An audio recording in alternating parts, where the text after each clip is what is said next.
When I first began exploring the relationship between what we eat, how we live, and how our minds function, I realized we've been looking at mental health far too narrowly.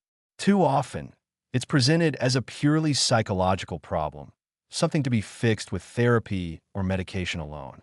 But in my work, I've seen again and again how nutrition, movement, and even light exposure can have profound effects on how people think, feel, and behave. We often underestimate the fact that our brains are physical organs, powered by the same biological processes that keep the rest of our bodies alive. Neurons need fuel, they need oxygen, they need vitamins and minerals to function. And when those needs aren't met, whether because of a poor diet, chronic stress, or disrupted sleep, mental health suffers. You can't run complex emotional and cognitive processes on an energy system that's undernourished or unstable. One of the most striking things I've noticed is how many patients show measurable improvement simply by adjusting what they eat. This isn't about fad diets or following the latest trends. It's about providing the brain with the raw materials it needs to repair itself, regulate neurotransmitters, and keep inflammation under control. Omega-3 fatty acids, for example, aren't just good for the heart. They're essential for building and maintaining healthy brain cells. The same goes for certain vitamins, minerals, and amino acids. But food is just the start.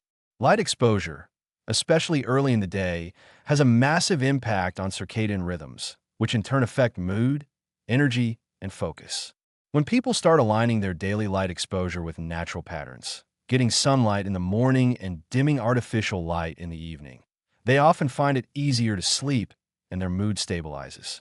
Add to that consistent physical activity, and you create an environment where the brain's chemistry naturally moves toward balance. This isn't a replacement for therapy or medication in cases where those are necessary. Rather, it's a foundation, a way of giving the brain a solid biological base to work from.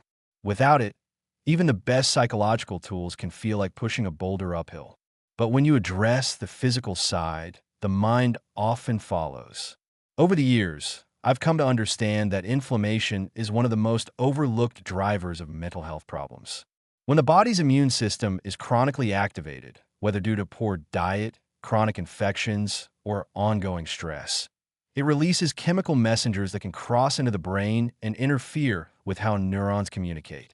This low-grade, long-term inflammation doesn't always cause obvious physical symptoms, but it can quietly erode mood stability, focus, and resilience over time. I've seen patients who struggled for years with anxiety or depression find unexpected relief once they addressed hidden sources of inflammation. Sometimes, it was as simple as identifying a food sensitivity and removing the trigger from their diet.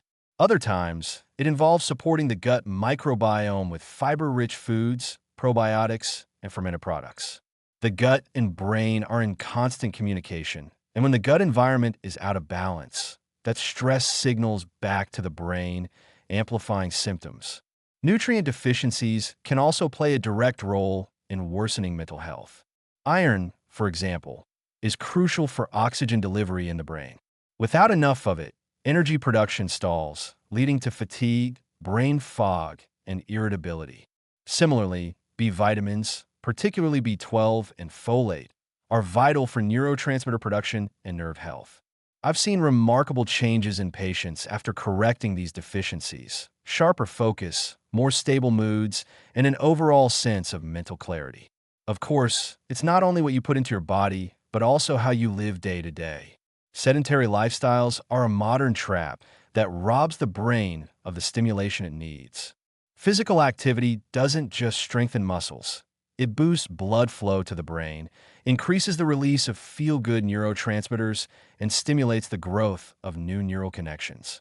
Even modest amounts of movement, like a daily walk, can have a cumulative positive effect.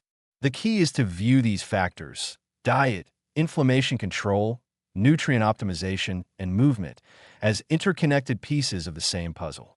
Addressing one while ignoring the others might bring partial relief, but the real breakthroughs often come when all these areas are aligned. It's about creating an environment in which the brain can truly thrive.